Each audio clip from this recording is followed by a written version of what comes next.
أعوذ بالله من الشيطان الرجيم.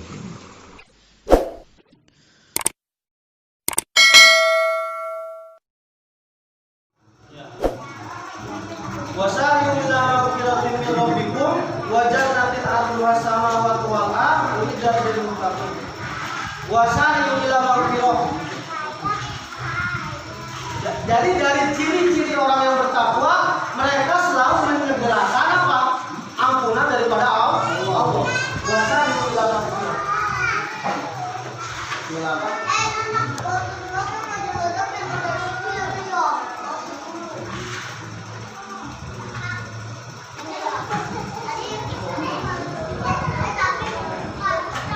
Puasa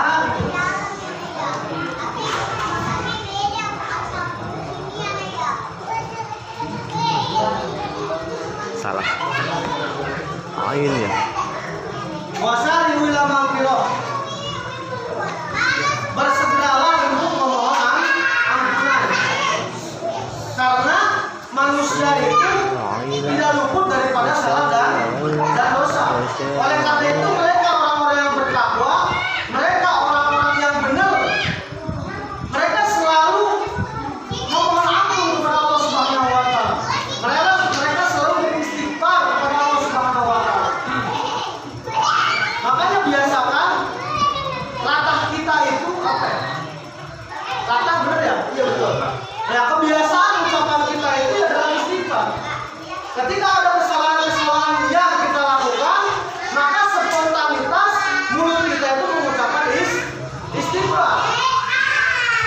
Bukan hal-hal yang apa ya? Yang tidak ada faedahnya atau tidak ada pahalanya. Coba Anda tangani dulu.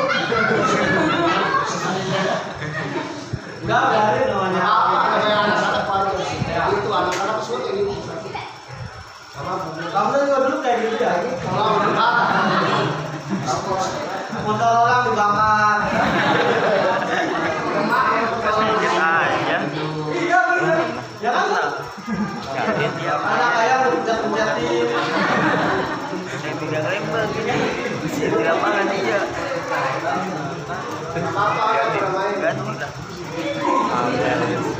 Jadi mereka itu selalu apa? Menyegerakan ampunan Allah. Wasari'u ila maghfirah. Sebenarnya wasari'u ila maghfirah ini mereka orang-orang yang bertakwa selalu berusaha bersegera untuk menjemput ampunan Allah. Nah, persegeraan mereka ini maka ada yang menyamakan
kita yang ya kurang pantas lah. Kita bukan siapa-siapa gitu ya. Kita bukan apa-apa, tetapi kita tidak mau, apalagi enggan untuk meminta ataupun memohon ampunan daripada Allah Subhanahu wa Ta'ala. Ya pokoknya ini mah menurut pengamatan saya sendiri, menurut penglihatan saya sendiri. Pokoknya kalau misalkan orang udah mengejar dunia, yang pertama yang didahulukan ketika waktu sholat, yang didahulukan adalah masalah dunia, masalah pekerjaan, masalah bisnis. Ketika dia sholat pun dia tidak sempat berzikir ataupun meminta ampun kepada Allah. Jadi udah sholat ya langsung keluar aja, karena mungkin ada hal-hal yang belum dia kerjakan, ada hal-hal pekerjaan yang belum tuntas, makanya dia tidak sempat meminta ampun kepada Allah. Dan kalau misalkan diurus secara luas, secara panjang tentang masalah maghfirah ini sebenarnya maghfirah bisa mendatangkan segala-galanya buat diri kita. Jadi bukan saja ampunan dari Allah, tetapi apa saja yang kita minta pasti Allah akan kabulkan. Karena kalau kita perhatikan, kalau kita lihat sirah-sirah nabawi ataupun keterangan-keterangan yang ada, Nabi ataupun orang-orang yang soleh ketika mereka melakukan kesalahan dan ketika mereka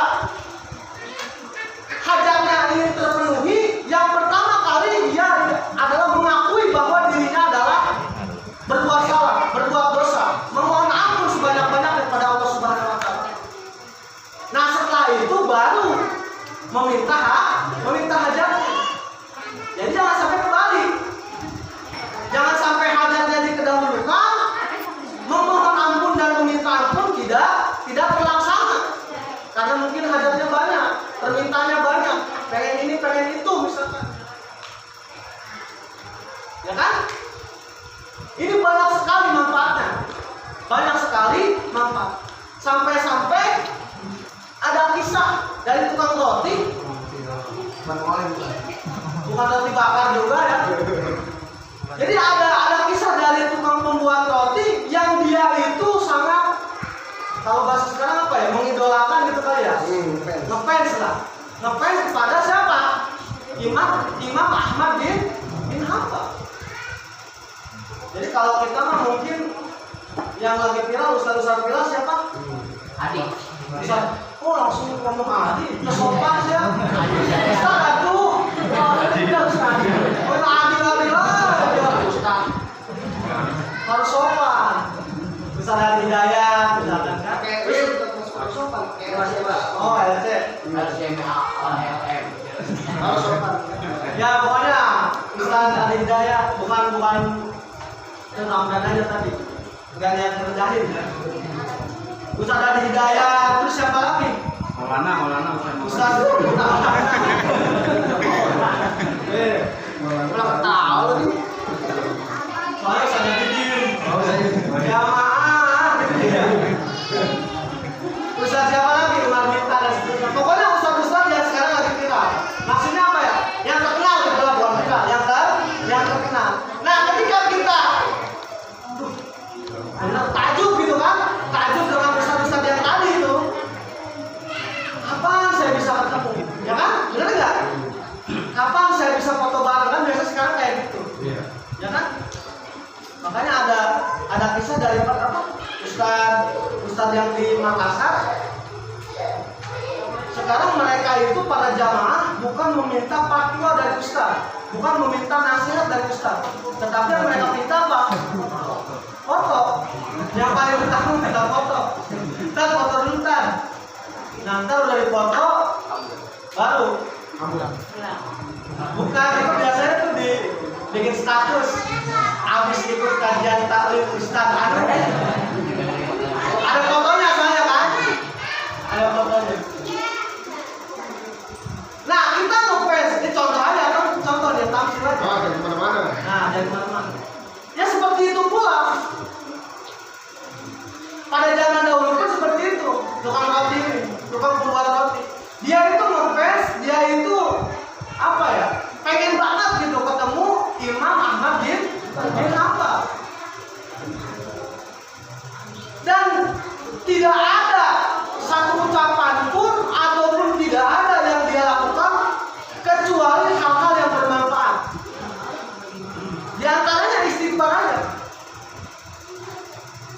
Jadi pas dia bikin roti juga istighfar aja. Istighfar. Sampai ada kisah waktu apa? Ya ini ya tukang mie ayam gitu ya, nggak sebutin namanya lah ya, rambutnya ini. Tukang mie ayam, Tukang mie ayam. enggak ini sampai ini. Ada tukang mie ayam, kalau tidak tahu. Ada tukang mie ayam, soalnya emang paling enak. Enggak paling enak nyampe ilmu tuh dengan kisah, bener nggak? Ya kan? Bener emang. Paling enak. Pertanyaan, makanya banyak di antara hadis-hadis Rasulullah itu bentuknya adalah pertanyaan kepada para sahabatnya. Mawal Islam, mawal iman, kurang lebih kayak gitu. Karena itu lebih kena. Kita yang nggak nulis aja, emang mungkin nggak bawa buku dan nggak bawa pulpen karena ada pertanyaan kena. Apalagi kalau disebutin namanya. Jadi kalau ya bukannya main coba ya. Jadi kalau zaman dahulu disebut namanya tuh bangga dia. Karena memang benar berarti saya orang yang diperhatikan oleh Rasulullah. Orang yang dijaga oleh Rasulullah. Nah, kalau nggak disebut namanya udah aktif dia. Berarti nggak diaku. Berarti apa ya? Tamu yang tidak diundang. Tamu yang tidak diundang. Pulangnya pengen makan. Tamu yang tidak diundang dan mengharapkan makan. Jadi pengajaran Nabi, pengajaran Rasulullah itu kepada sahabat-sahabatnya dan diteruskan oleh ulama-ulama salafus saleh itu seperti itu. Yang lebih kena, banyaknya pertanyaan dan disebutkan namanya. Nah, kembali lagi kepada mie ayam. Dipending dulu tukang roti, ya kan? Belum. Tukang mie ayam pernah ada di sini tukang mie ayam. Jadi ketika dia pengen pensiun tukang mie ayam, jadi bukan tukang bubur doang yang pensiun, tukang mie ayam juga pengen pensiun. Jadi ketika tukang mie ayam pengen pensiun, ini saya bingung nih, siapa yang mau nerusin bisnis saya? Ya kan? Kurang lebih kayak gitu. Akhirnya dicari-cari siapa yang pantas, ya kan? Ternyata ada kandidatnya yang lebih kuat. Sebut kata A. Itu kursusnya aja jadi tukang mie ayam 1 bulan, Din. Jadi tukang mie ayam 1 bulan. Makanya kalau misalkan di antara kita baru belajar jadi tukang mie ayam seminggu, jangan harap langsung rame. Karena ini yang ramenya sebulan. Belajarnya sebulan. Nah, di antara kisi-kisinya yang gak boleh dikasih tahu sama orang lain katanya, tapi dia ngomong sama saya gitu.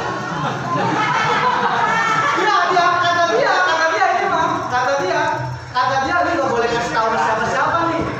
Gak boleh kasih tahu siapa-siapa, rahasia. Karena kan rahasia perusahaan, kan rahasia perusahaan. Nah, gak boleh tahu, tapi saya sekarang kasih tahu. Sini. Mudah-mudahan ada yang minat dari tukang.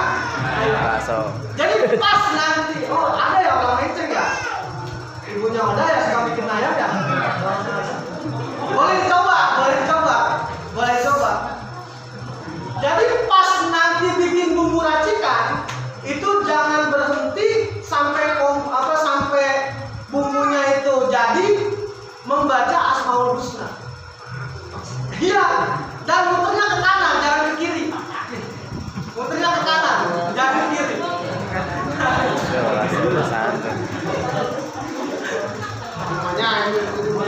Ya ini apa ya? Ya sebenarnya nggak jadi masalah juga sebenarnya. Tapi kalau yang dijadikan masalah adalah ketika hal-hal seperti ini dijadikan keyakinan. Benar nggak, Sar? Ya kan? Ya daripada kita kerja apa ya? Iya. Sambil kita kerja, tahu kan Isyanu begini-begini misalkan. Sambil kita kerja apa aja biar nggak terasa dan biar nggak jenuh, biasanya paling enak ngomongin orang. Itu paling enak. Karena memang di situ setan menari-nari kan? Iya benar. Setan di situ menari-nari. Itu paling enak kan? Kalau kerja ngomongin orang. Nah, ketimbang kita ngomongin orang,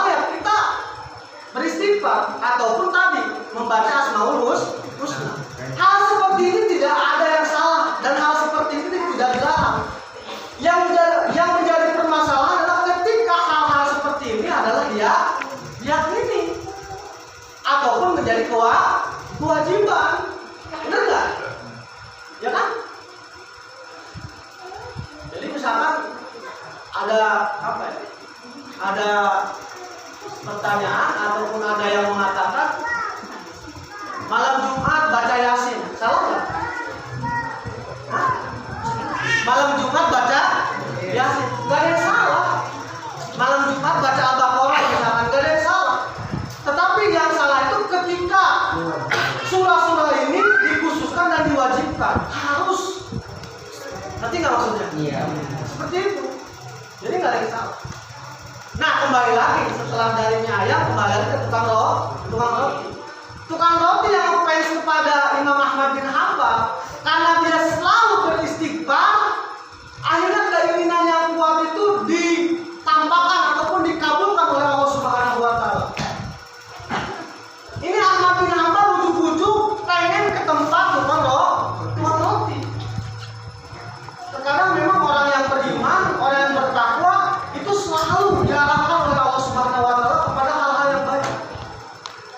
Makanya biasakan dari sekarang untuk melakukan hal-hal yang baik dan berkata hal-hal yang baik. Jadi kalau misalkan, ya contohnya gini, kalau kita misalkan biasa melakukan hal yang baik, itu ketika kita melakukan hal-hal yang buruk, seperti ada apa ya? Ada pertentangan batin di dalam diri kita. Ini bukan saya banget nih, saya nggak pernah melakukan seperti ini. Kurang lebih seperti itu. Jadi selalu dibimbing oleh Allah Subhanahu wa Ta'ala. Maka itu disebut adalah dengan hidayah. Disebut dengan hidayah. Makanya setiap sholat juga kita membacanya. Ihdinas siratal mustaqim. Tunjukkanlah kami kepada jalan kepada siratal mustaqim, jalan yang lurus. Ujung-ujung Imam Ahmad bin Hanbal pengen ke tempat tukang roti itu. Tetapi proses perjalanannya nggak langsung masuk ke tukang roti, enggak. Namanya musafir, dan mungkin pada waktu itu belum ada apa ya? Ada media sosial gitu ya. Ada Facebook, WhatsApp dan seterusnya. Jadi mereka mengenal sosok seseorang itu hanya dengan apa ya? Dengan apa sih? Dia dengan kabar saja. Nggak tahu mukanya seperti apa gitu maksudnya. Nggak tahu mukanya seperti apa. Dengan kabar aja.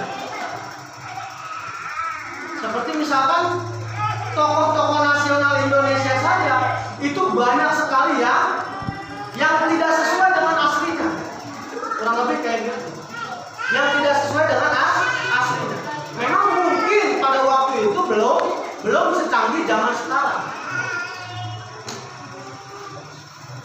Jadi dia itu ngefans kepada Imam Ahmad bin Hanbal hanya dari kabar-kabarnya saja, nggak tahu mukanya seperti apa, nggak kayak sekarang.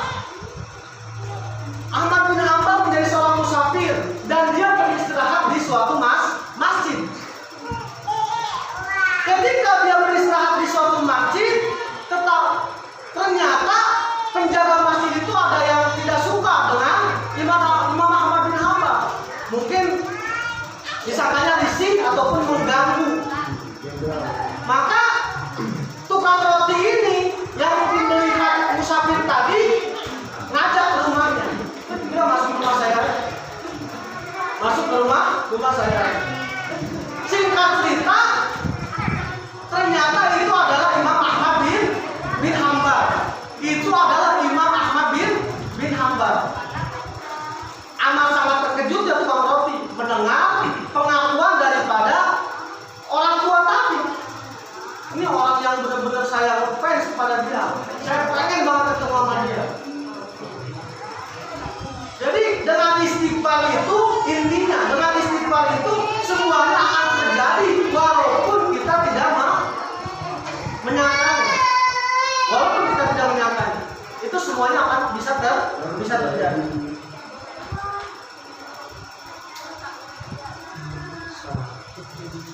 Yang sedotan. Minum ya.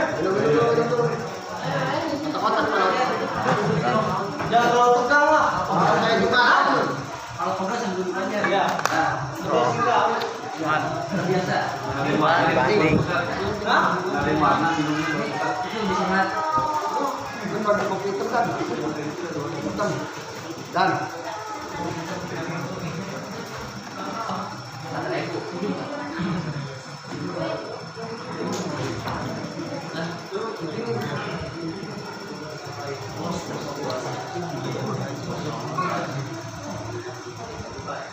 ada yang tanyakan? Gak ada ya? Kalau nggak ada lanjutkan. Wasari ila maghfiratin min rabbihim. Wasari ila maghfiratin min rabbikum wa jannatin arduha samawati wal ardu lil muttaqin. Ini penjelasan bahwasanya tidak ada manusia di dunia ini yang tidak luput daripada salah dan dosa. Oleh karena itu, bagi mereka yang diberikan hidayah oleh Allah Subhanahu wa taala, jangan nunggu-nunggu lagi. Ketika mereka mengakui dan menyadari bahwa itu adalah kesalahan dan maksiat, maka mohon ampun kepada Allah Subhanahu wa taala. Di dalam hadis qudsi dikatakan bahwasanya Allah sendiri berkata kepada anak cucu Adam, ketika kalian memiliki dosa seluas bumi dan setinggi langit, maka pengampunanku itu lebih besar dan lebih tinggi daripada itu. Jadi nggak usah nyangka yang macam-macam, ataupun nggak usah berpikir yang macam-macam. Karena kita banyak melakukan kesalahan, banyak berbuat dosa, kayaknya nggak mungkin Allah memberikan ampunan kepada saya. Udahlah, saya meminta bantuan orang-orang yang soleh saja, yang sudah mendahului saya misalnya. Nah, ini pemikiran yang salah. Apalagi kalau kita meminta dan menjadikan wasilah orang-orang yang mati itu untuk menyampaikan permohonan maaf kita kepada Allah. Tawasul. Karena wasilah itu boleh dilakukan kepada mereka-mereka yang masih hidup. Sampai-sampai Nabi Muhammad SAW pun pernah melakukan kesalahan. Sampai ada ayat khusus yang menegur bahwa Rasulullah SAW melakukan kesalahan. Jadi dalam surat At-Tahrim ayat 1 dan selanjutnya. Dalam surat At-Tahrim ayat 1 selanjutnya, Bismillahirrahmanirrahim. Ya ayuhan nabi, lima tuharrimu ma ahallallahu lak tabtaghi mardatika ajwa. Yang punya Quran buka aja Quran, nggak usah malu-malu. Kalau memang mau dibuka, kalau nggak dibuka juga nggak apa-apa. Takutnya saya salah gitu ya. Takutnya saya salah. 66.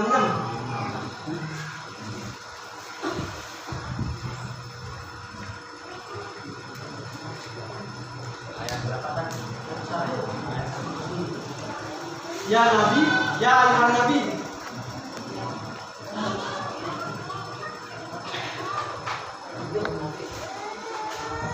Kalimat Nabi dan kalimat Rasul, perhatikan alif lamnya.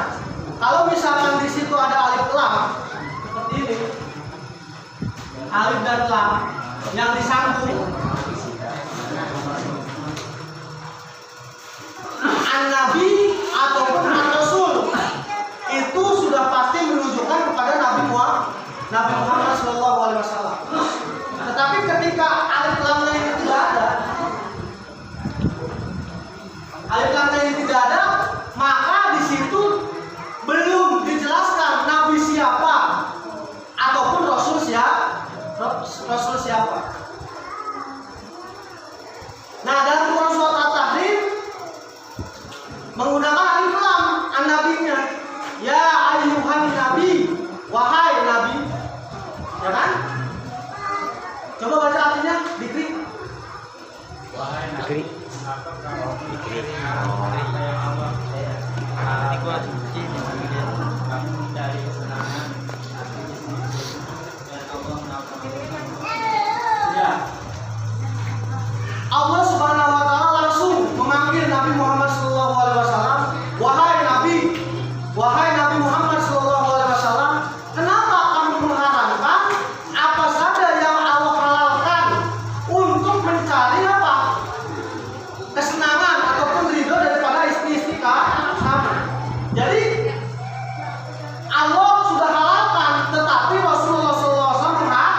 budak perempuannya.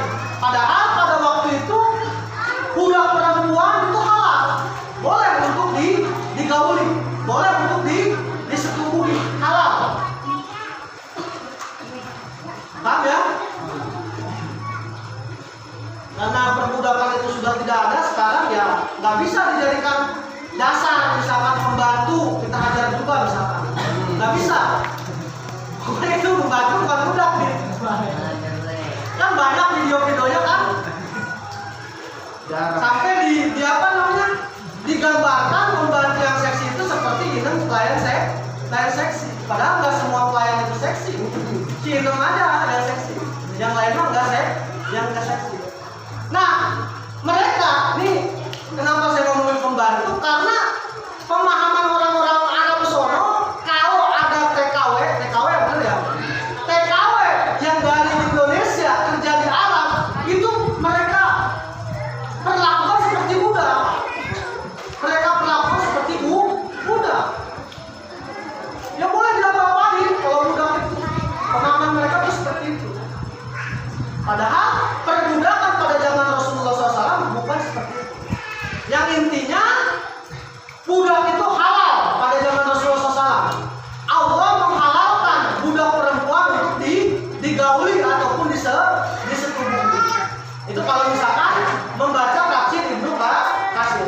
Tetapi kalau kita mau membaca tafsir yang lain, asbabun nuzulnya yang diriwayatkan oleh Imam Bukhari, bahwasanya Rasulullah SAW pernah mengharamkan madu, ataupun di sini sebutkan apa? Magafir.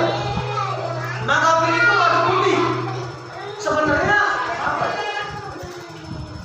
Magafir itu madu putih, dan kalau kita lihat magafir ini bukan berasal dari lembah, tetapi dari getah yang manisnya seperti manisnya madu. Maka orang-orang Arab pada dahulu mengatakan bahwa ini adalah madu putih. Paham ya? Nah, karena Rasulullah SAW sangat senang sekali kepada madu putih ini, magafir ini, Rasulullah SAW biasa mencicipi madu ini di rumah Zainab binti Jahsy. Dalam riwayat lain mengatakan bahwasanya Rasulullah SAW sering menikmati madu ini di rumah Hafsah.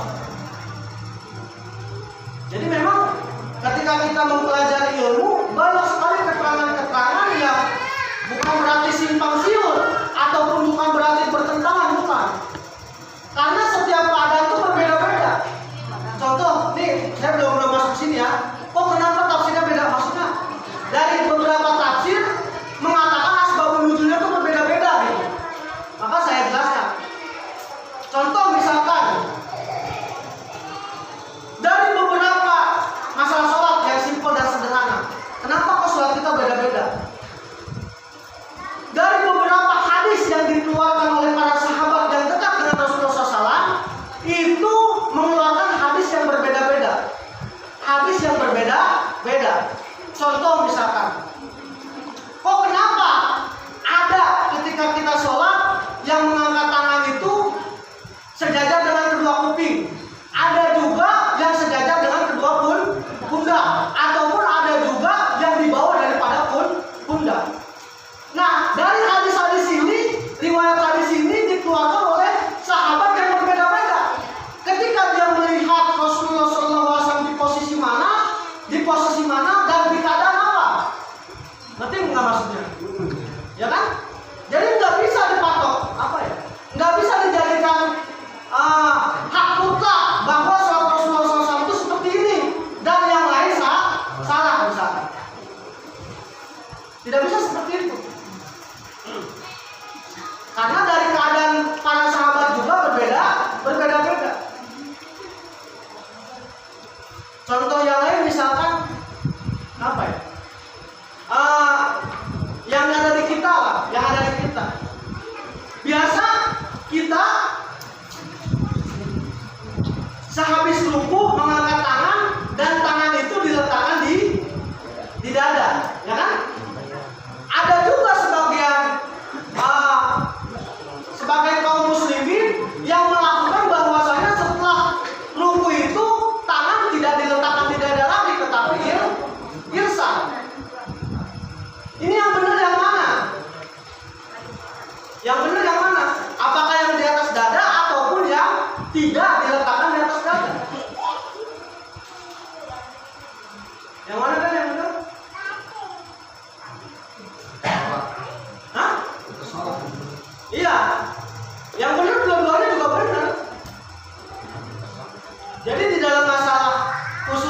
fikih, khususnya pemahaman yang tidak menuju kepada akidah, jangan sampai kita mengklaim bahwa apa yang kita lakukan ini sudah benar sesuai dengan sunnah Rasulullah SAW.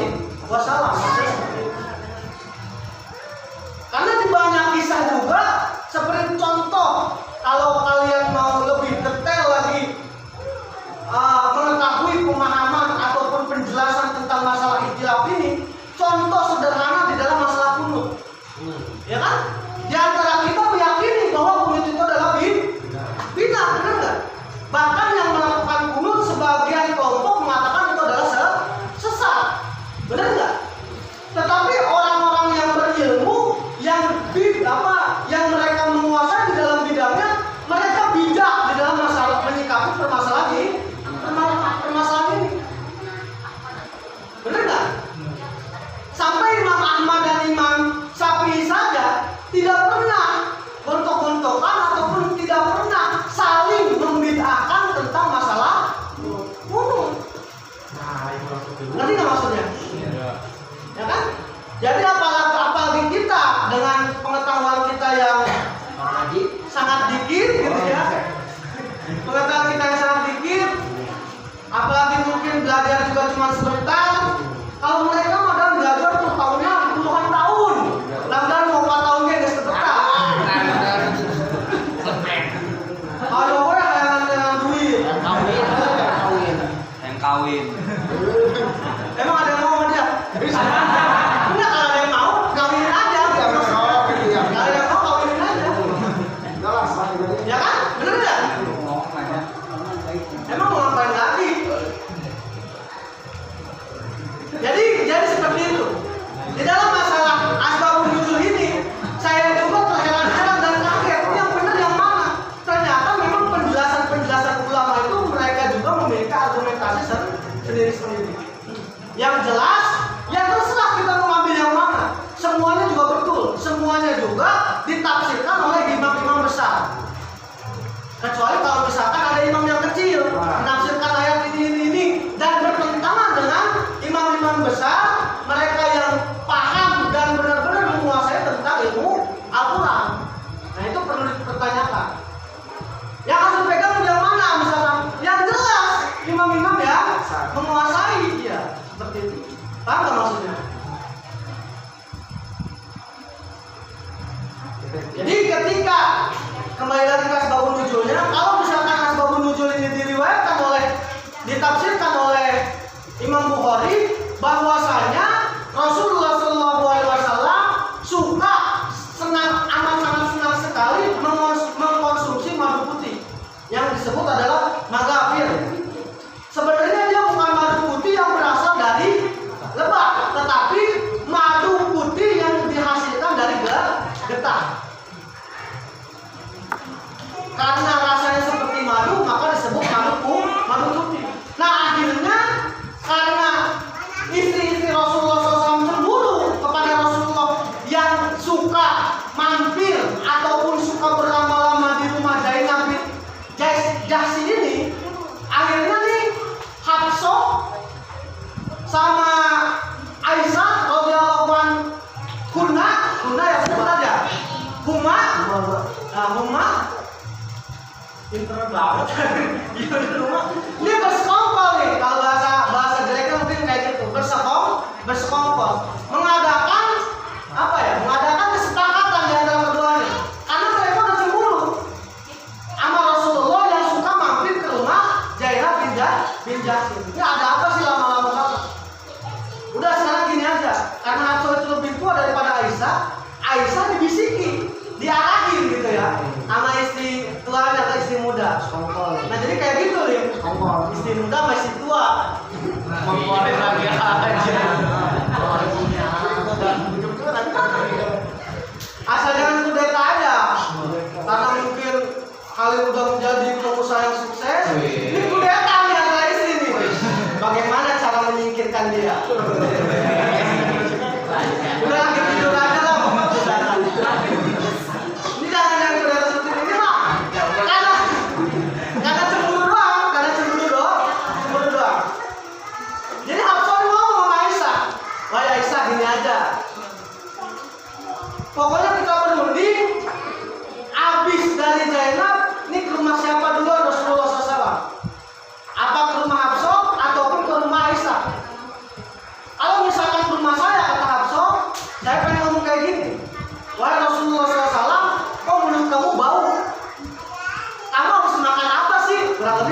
bahasanya. Ini biar gampang dipahami ya, biar gampang dipahami. Kurang lebih seperti itu. Nah, Aisyah juga harus ngomong kayak gitu kepada Rasulullah. Karena Rasulullah tuh paling nggak suka bau-bauan. Rasulullah SAW tuh paling nggak suka bau-bauan. Dan dia paling suka wangi-wangian. Nah, akhirnya dari persekongkolan ini Rasulullah SAW masuk ke rumah Hafsah. Ke rumah Hafsah. Nah, di rumah Hafsah langsung ngomong, wahai Rasulullah, kok mulut kamu ini mah biar gampang dipahami nih mah ya, biar gampang dipahami. Jangan nyangka, oh kasar bahasanya atau enggak, biar mudah dipahami. Kurang lebih seperti itu maknanya. Kok mulut kamu gak enak dicium sih wahai Rasulullah, bau. Kamu tadi habis makan apa? Langsung ditembak sama Hafsah. Tadi kamu habis makan madu putih ya dari rumah Zainab? Enggak, saya enggak makan banyak-banyak, cuma sedikit doang.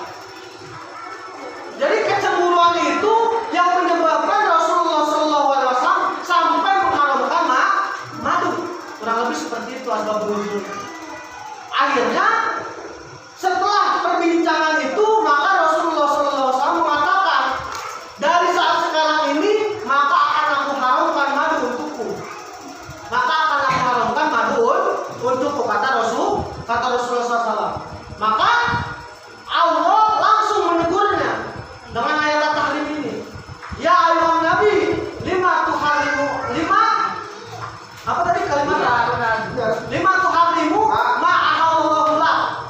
Jadi wahai Nabi, kok kenapa kamu mengharamkan apa saja yang aku halalkan? Tabtagi mardotika ajwaj, untuk mencari kesenangan ataupun keriduan istri. Maka dari asbabun nuzul ini Imam Ahmad memberikan pendapat bahwasanya ketika seseorang muslim sudah mengharamkan sesuatu, maka haram bagi dia untuk melakukannya.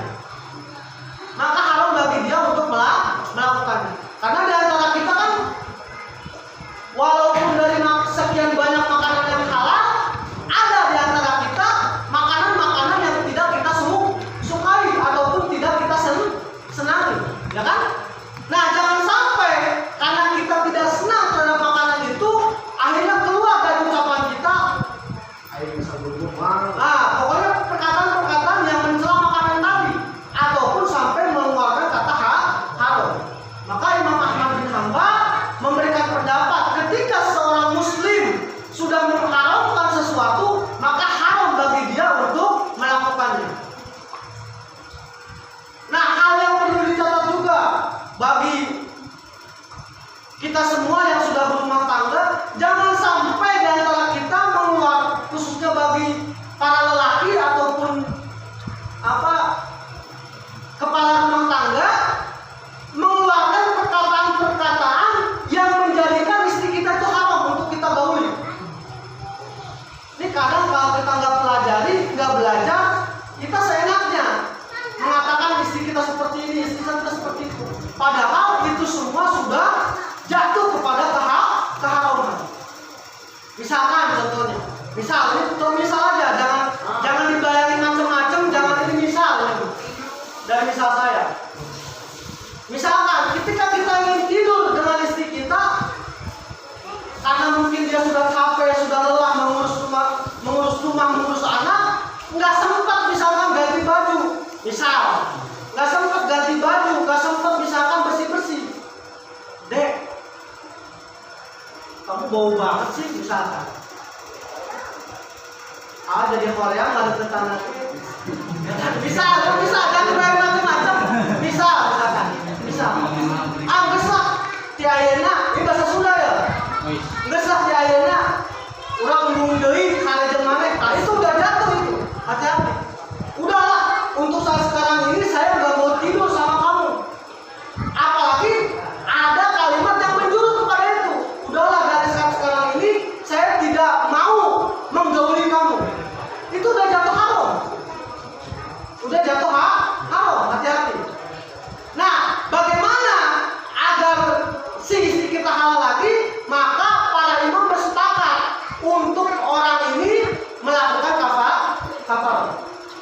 baik kafar. Jadi dari penjelasan hadis ini runtutannya seperti itu. Dari asbabul ayat ini runtutannya seperti itu. Para imam mengambil pendapat. Oleh karena itu bagi kita yang tidak senang terhadap hal-hal sesuatu apapun ataupun makanan apapun, jangan sampai terlontar dari mulut kita kalimat-kalimat yang tidak dibenarkan oleh Islam. Apalagi sampai mengucapkan kalimat haram. Saya pernah mendapatkan hadis, tapi saya lupa hadisnya. Maksudnya lupa riwayatnya, sanadnya lupa, riwayatnya pun lupa. Yang saya ingat adalah matanya. Enggak boleh kita membenci sesuatu apapun melebihinya. Boleh jadi apa yang kita benci itu nanti akan menimpa pada diri kita. Jadi kalau misalkan kita bukan nyindir, bukan apa, kita nggak senang rokok misalkan, kita nggak usah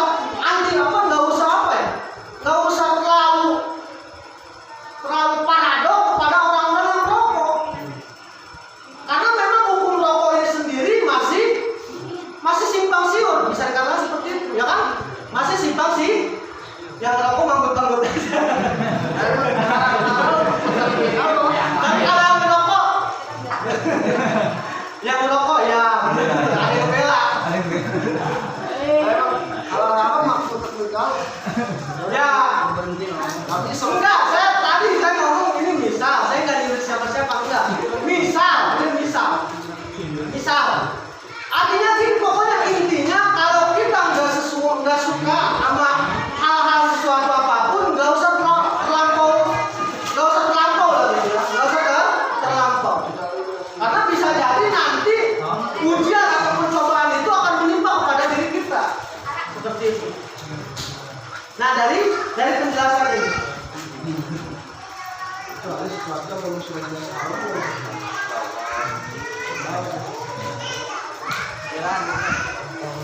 Paham ya?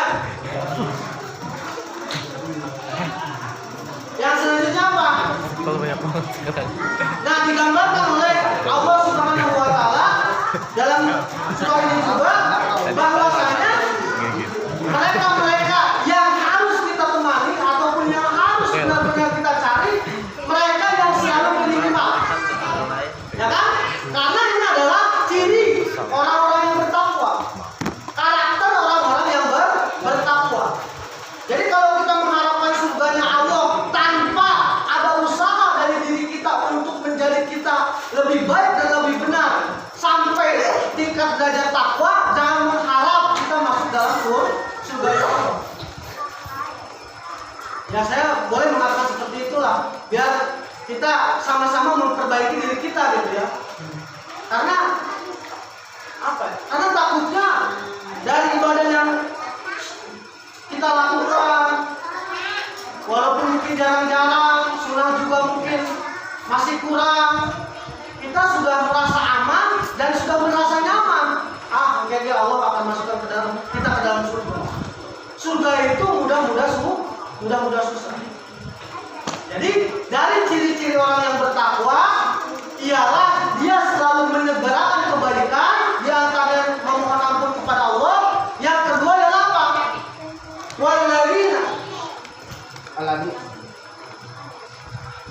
Alladzina yunfiquna fis sarai wa dharra.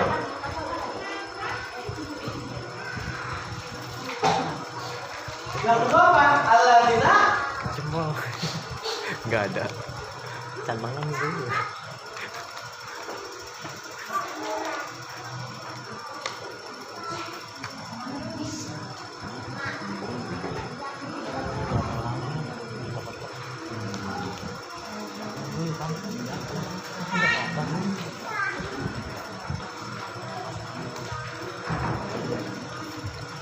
Walladzina yunfiquna fis sarai wa dharra.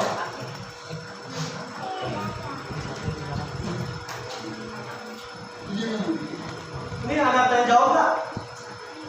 Ada sisinya. Oh, ntar habis duhur. Oh iya. Jadi saya lanjutkan terus saja ya. Kan ini udah rasa duhur. Oh. Ya nggak tahu apa. Yang kedua ialah karakter daripada orang-orang yang bertakwa, dia selalu melimpahkan hartanya baik dalam masalah lapang ataupun dalam masalah sempit. Bisaroi wadoro. Ustaz, maaf yang ditulis itu udah pakai uang. Ini Ya, nggak pakai. ya kalau bukan. Oh iya, maaf.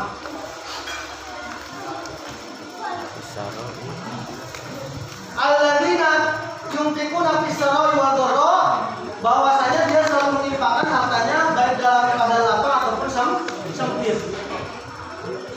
Ini sebenarnya secara harfiah saja sudah bisa kita pahami bahwasanya orang bertakwa itu selalu berinfak istimror. Walaupun sedikit terus menerus, kasarnya kayak gitu. Enggak apa ya? Iya, enggak banyak tapi enggak mau berinfak lagi. Kenapa saya katakan seperti itu? Karena ada kalimat apa? Bisaroi wador. Di dalam kehidupan kita ini ya kita ketahui sendiri, hidup itu seperti roda, kadang di atas, kadang di bawah, kadang lapang, kadang sempit. Benar nggak? Iya. Kadang lapang, kadang sempit. Ya, kadang ramai, kadang sepi. Maka mau ramai mau sepi, harta yang kita dapat dari Allah Subhanahu Wa Taala, maka kita infakkan. Infakkan. Dan sebenarnya berinfak itu nggak mesti banyak. Ketika kita sudah mencukupi keluarga kita dari harta yang kita keluarkan, dari harta yang kita cari, maka berinfaklah di situ. Mau 2.000, mau 5.000, mau 10.000, tidak terbatas, tidak ada batasannya. Karena itu menuntut kita dari kemampuan kita, kemampuan yang kita dapati, yang kita dapat. Jadi nggak mesti banyak berinfak itu. Dan memang sebenarnya kalau kita melihat dari ibadah-ibadah yang dinilai daripada Allah Subhanahu Wa Taala, Allah menuntut kita untuk kita taat kepada Allah Subhanahu Wa Taala. Sholat yang kita kerjakan itu semata-mata biar kita taat kepada Allah, benar nggak? Saum yang kita laksanakan di bulan Ramadan agar kita taat kepada Allah. Berinfak juga sama seperti itu, agar kita taat kepada Allah. Jadi harta yang kita miliki ini jangan sampai kita memiliki pemahaman bahwasanya harta yang kita miliki ini ya seutuhnya punya kita, jangan. Karena dari harta yang kita dapat itu ada sebagian mungkin harta-harta orang lain yang dititipkan kepada kita, maka harus diinfakkan. Maka ketika Rasulullah SAW bertanya kepada para sahabat, wahai para sahabat, apakah yang kalian senang? Apakah yang kalian sayang? Apakah harta warisan ataupun harta kalian sendiri? Maka para sahabat pada waktu itu diam, karena takut disalahin, walaupun ngejawab juga takut disalahin. Dan memang ini hikmahnya.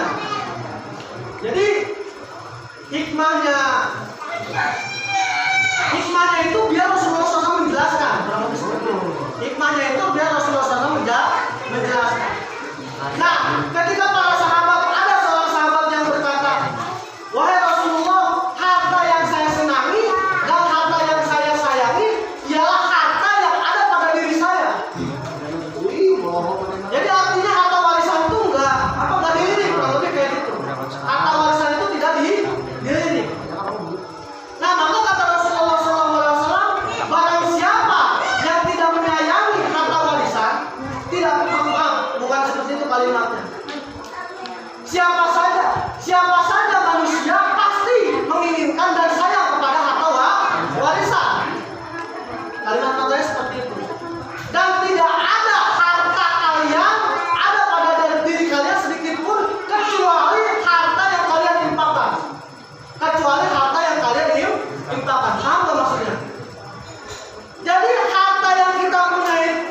Benar nggak?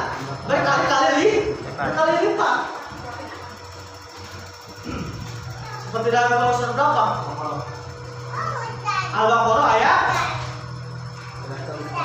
261, ya kan?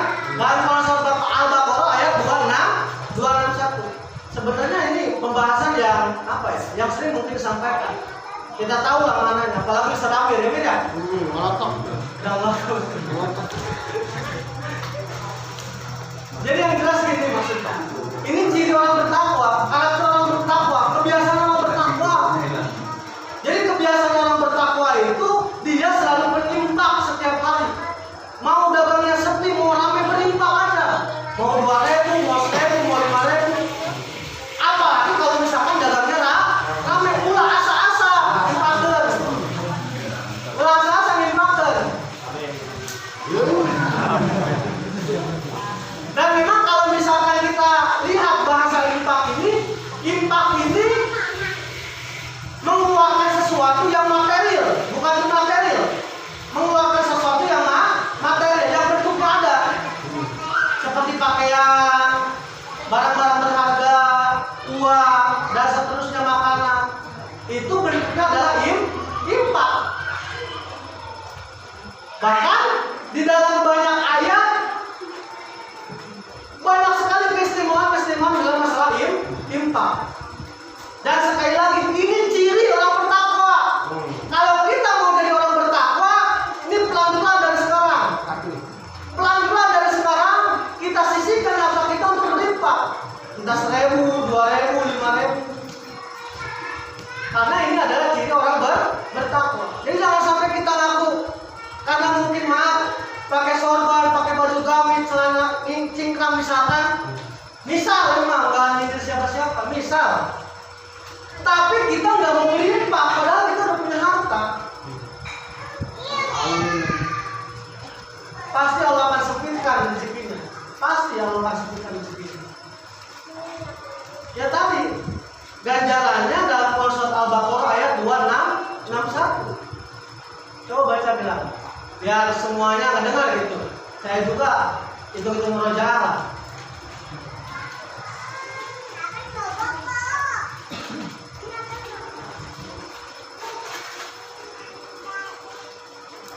Masalul ladina ya? Ya.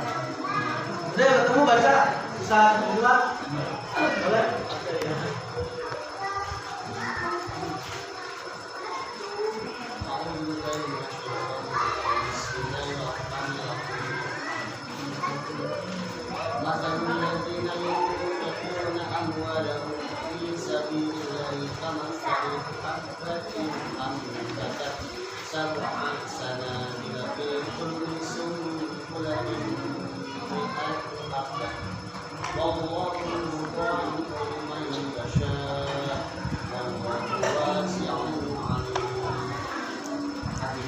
Ya, boleh. Perumpamaan orang yang mengumpulkan hartanya di jalan Allah seperti sebuah gigi yang menumbuhkan 7 tangkai. Pada setiap tangkai ada 100 biji. Allah melipat gandakan bagi siapa yang dia kehendaki dan Allah Maha Kuasa, Maha Mengetahui. Ya. Bisa jelasin lagi ya, udah paham ya? Udah, molotok. Contoh. Pokoknya yang jelas dari satu ibaratkan gitu ya. Ibaratkan ditafsirkan oleh Allah Subhanahu wa taala, yang berinfak itu seperti seseorang menanam 1 biji, tumbuh 7 tangkai, dari setiap tangkai itu ada 100 apa? 100 kebaikan lah, ataupun ini 100 buah lah kalau misalkan ditafsirin kita nanam buah mana. Ya kalau kita yang suka cocok tanam aja, nanam cabai, nanam tomat, kita senang banget kalau misalkan buahnya itu lebat. Ini mah yang senang nanam gitu ya, yang senang cocok tanam. Nah perumpamaan itu pasti adanya. Allah tuh nggak mungkin mengingkari janjinya. Allah nggak mungkin mengingkari janjinya. Jadi kalau misalkan kita mau dilapangkan rezekinya, mau dilancarkan usahanya, mau dilancarkan segala urusannya, berinfak dan bersedekah harus benar-benar kita perhatikan. Apalagi masalah hutang utang piutang. Itu lebih utama. Asa keingetan. Bukan, ini mah ya itu di antara melancarkan rezeki gitu ya. Di antara melancarkan rezeki. Ya.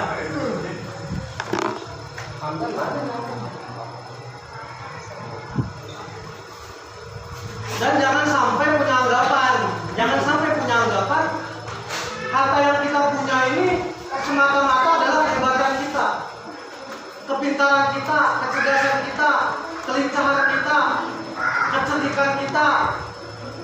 Pokoknya semua berawal dari kita. Jangan.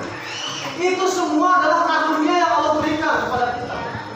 Itu semua adalah titipan. Ketika itu semua tidak dimanfaatkan dengan sebaik-baiknya, pasti itu akan menjadi bumerang bagi kita. Ngantuk tingkat dewa. Akan menjadi bumerang. Ngantuk tingkat dewa. Kenapa saya mengatakan seperti ini? Habis. Saya mengingat kisah Korun yang sangat kikir. Di dalam Quran Surat Al-Qasas, Korun mengatakan ketika datang utusan dari Nabi Musa alaihissalam ingin meminta sedikit sebagian daripada hartanya untuk diinfakkan ataupun disodakokan, maka Korun mengatakan enak aja. Bahasa simpelnya kayak gitu. Enak aja kamu ujuk-ujuk minta infak dari saya, minta sedekah dari saya. Saya mendapatkan harta ini dari jerih payah saya sendiri, dari hasil keringat saya sendiri. Kalau waktu dulu sebelum diutus Nabi Muhammad Sallallahu Alaihi Wasallam, nabi-nabi terdahulu ketika pengikutnya itu membangkang kepada nabinya, rentan pada waktu itu pula hukuman dilimpahkan, langsung dihukum pada waktu itu pula. Benar nggak? Banyak dari nabi-nabi terdahulu yang membangkang sama nabi-nabinya, dari umat-umat terdahulu yang membangkang kepada nabinya, langsung Allah segerakan azab. Ya di antara azab yang ditimpakan kepada Korun yang seperti itu, karena Korun kikir, pelit, dan menganggap bahwa harta yang ia miliki adalah hasil daripada jerih payahnya, maka dia enggan untuk mengeluarkannya, maka Allah tenggelamkan dia dengan harta-hartanya. Nanti baca lagi aja di dalam Surat Al-Qasas.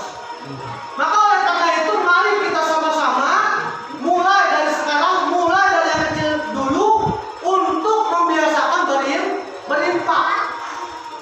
Karena infak ini diantara salah satu kebiasaan orang-orang bertakwa. Baik kita dalam keadaan punya ataupun baik dalam keadaan kita lapang ataupun sempit. Berinfak. Sampai-sampai dalam Quran surat 63 ayat 10 bahwasanya mereka yang diperintahkan untuk berinfak dan enggan untuk berinfak, mereka meminta tangguhan kepada Allah untuk dikembalikan ke dunia agar mereka bisa bersedekah, agar mereka bisa berinfak, agar mereka bisa melakukan amalan-amalan soleh. Anamo ya. Sama. 63. Munafikun ya. Oh iya. Wabil lawan tani ya. Hah? Wabil lawan tani. Ya. Bila jalan kolek. Iya. Aku jelas suami nih. Coba baca Bang Imet. Kayaknya udah lesu nih Bang Imet nih. Imet Udah dicas. kopi. Mau kan enggak, Bang? Enggak. Oke. Pokoknya ntar kalau main futsal kita musuh aja, Bang. Iya. Malu sekali nggak? Udah mau nih mainnya. Iya.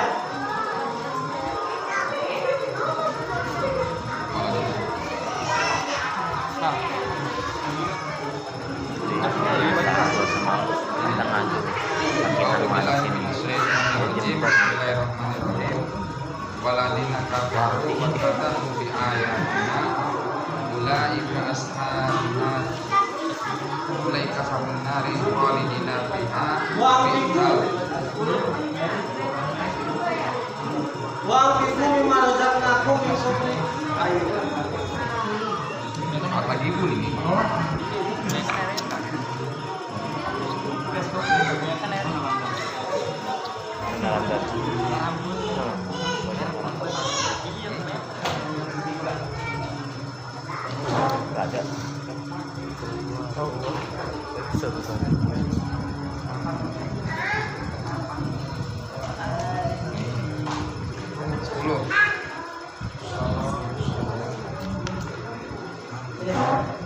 Benar, masuk dulu, masuk panjang.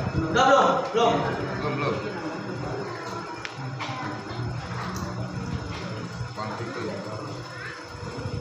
A'udzubillahi minasyaitonirrajim. Bismillahirrahmanirrahim. Wa anfiqu mimma razaqnakum min qabli ayyatiya ahadakumul mauta fayaqulu rabbi laula akhartani ila ajalin qarib wa asadaqqa wa aqul minat sholihin. Dan infakkanlah sebagian dari apa yang telah kami berikan kepadamu sebelum kematian datang kepada salah seorang di antara kamu. Lalu dia berkata, ya Tuhanku, sekiranya engkau berkenan menunda kematian aku dengan sedikit waktu lagi, maka aku dapat bersegera sedekah dan aku akan termasuk orang-orang yang saleh. Barakallahu adzim. Bismillahirrahmanirrahim. Al-Munafiqun udah ketemu? Kalau yang belum ketemu, nanti aja ke depan. Ayat 10. Wa anfiqu mimma razaqnakum min qabli an ya'tiya ahadakumul maut fayaqulu rabbi laula akhartani ila ajalin qarib fa asaddaqa wa akum minas sholihin. Wa anfiqu, dan infakkanlah oleh kamu sekalian mimma razaqnakum, dari apa saja rizki yang telah Allah berikan kepada kamu sekalian. Min qabli ayyatiya ahadakumul maut, sebelum ajal menjemput kamu. Simpelnya kayak gitu. Min qabli ayyatiya ahadakumul maut, sebelum di antara kamu itu didatangi oleh al-maut. Maka ketika mereka sudah mati, mereka mengatakan kepada Qul Rabbi, mereka berkata, laula akhartani ila ajalin qarib, wahai Rabbku, tangguhkanlah tangguhkanlah kematian untukku ila ajalin qarib, walaupun hanya sebentar. Fa asaddaqu wa akum minas sholihin, maka aku akan bersedekah dan aku akan menjadi orang-orang yang soleh. Dunia ini tempat kita beramal. Dunia ini tempat kita memperbanyak amal soleh agar nanti kita tidak sengsara, tidak merugi di akhirat, karena udah punya bekal, ya kan? Ya kalau misalkan setan sudah seperti ini, kalaulah di dunia ketika kita pengen pulang kampung aja kita udah siap-siap, udah repot sedemikian repot. Kalau kita mau pulang kampung, bawa ini bawa itu, ini udah dibawa ke belum, jangan lupa bawa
bukan hayalan, bukan fiktif juga, nyata.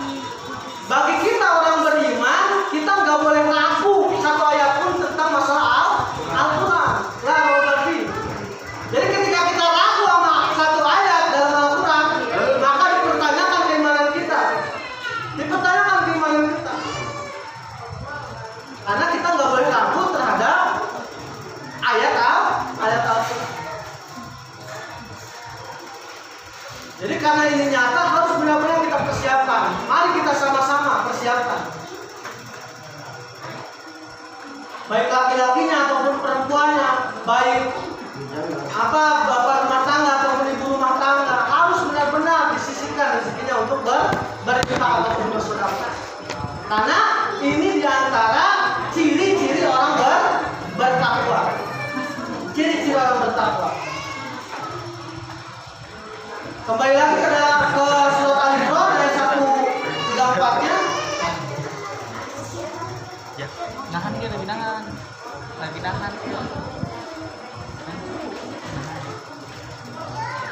Yang selanjutnya apa? Wal kadhiminal ghaidh.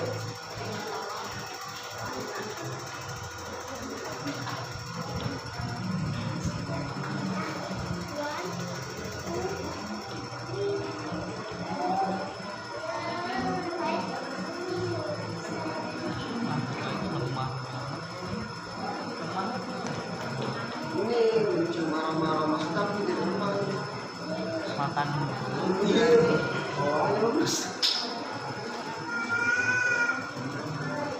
Wal kadhiminal ghaidh. Ciri daripada orang bertakwa yang selanjutnya ialah wal kadhiminal ghaidh, ia selalu menahan amarah. Dalam hadis qudsi dikatakan bahwasanya siapa saja yang menahan amarah, maka Allah akan menahan siksanya kepada orang tersebut. Dan memang orang-orang yang bertakwa itu enggak mengumbar amarahnya karena untuk ditakuti ataupun disegani.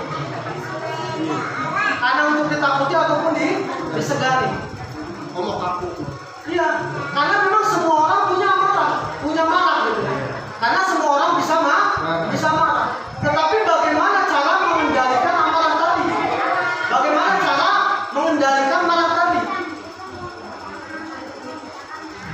Bahkan di dalam kalau kita mau baca Sirah Nabawi ataupun kita mau mempelajari kepribadian Rasulullah SAW, Rasulullah SAW tidak marah ketika Rasulullah SAW dihina, diperlakukan aniaya pada waktu itu di keadaannya di Mekah. Tetapi ketika orang-orang kafir Quraisy ataupun mereka yang memusuhi Islam sudah mengejek, menghina Islam, maka di situ Rasulullah SAW marah. Jadi marah itu nggak bisa dihilangkan dari diri kita manusia. Kalau Rasulullah SAW saja bisa marah. Bahkan di banyak keadaan Rasulullah SAW marah. Baik marah kepada Bani Nadir ataupun Bani Najwan yang waktu itu membantai kaum muslimin yang kafir, ataupun marah kepada istri-istrinya. Tetapi marahnya Rasulullah SAW tidak diluapkan seperti marahnya seperti marahnya kita lah, manusia biasa. Ya kan? Seperti kita manusia biasa.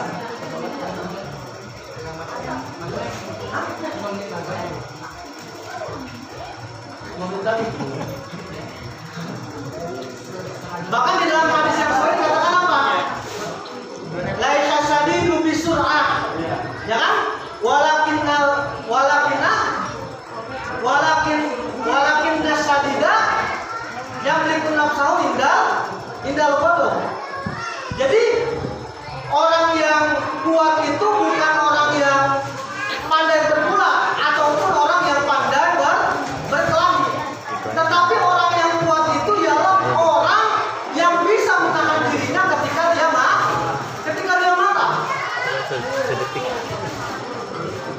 Nah, ini semua nggak bisa ujuk-ujuk ada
Paham nggak Jal? Ya, paham. Hijab kecil atau besar? Kecil. Kecil. Besar. Jadi yang besar kecil. Jadi jangan mau kita dihormati sama orang karena kita suka marah-marah. Jangan sampai kalah sama lagu anak-anak kan? Siapa itu namanya? Jangan suka marah-marah aja. Karena orang yang bertakwa itu bisa menahan amarahnya. Sampai-sampai tadi ada hadis qudsi bahwasanya Allah menahan siksa kepada seseorang kalau dia bisa menahan amarahnya. Kalau dia bisa menahan amarahnya, ini nggak bisa spontanitas kita miliki, nggak bisa tanpa adanya latihan, tanpa adanya latihan dibiasakan. Maka anjurannya apa? Ketika kita marah kita diam. Ketika kita marah kita diam. Kalau misalkan diam itu nggak bisa ya kita berdiri. Dan pokoknya kalau kata ulama yang lain mengatakan kita berpindah posisi dari posisi awal. Ada lagi hadis yang lain mengatakan marah itu dari setan. Marah itu dari setan. Setan terbuat dari api. Maka api kalahnya sama air langsung berwudu. Itu ada dulu hadisnya. Jadi memang marah ini bukan marah maksudnya marah yang meluap-luap gitu ya. Marah yang meluap-luap ini datang dari setan. Sampai ada ungkapan orang bahasa Arab seperti ini. Al-qadabu jununun wa akhiruhu nadamun. Al-qadabu jununun. Maka orang yang marah itu seperti orang gila. Seperti orang gila. Bukan berarti dia orang gila, bukan. Seperti orang gila. Wa akhiruhu nadamun. Dan akhirnya adalah penyesalan. Ketika amarahnya sudah diluapkan, entah ngancurin barang kah, ataupun nunjukin orang misalkan, ataupun membentak-bentak orang sampai perkataan-perkataan yang tidak selayaknya dikeluarkan, maka pasti dia akan menyesal. Kenapa saya tadi berbuat seperti itu? Kenapa saya tadi mengatakan seperti itu? Al-qadabu jununun wa akhiruhu nadamun. Itu pasti. Kalau saya sendiri ngerasain kayak gitu, entah kalau yang lainnya. Tetapi ada ungkapan bahasa Arab seperti, ada ungkapan ulama seperti itu, memang benar, sama seperti apa yang saya alami. Oleh karena itu, mari kita sama-sama berusaha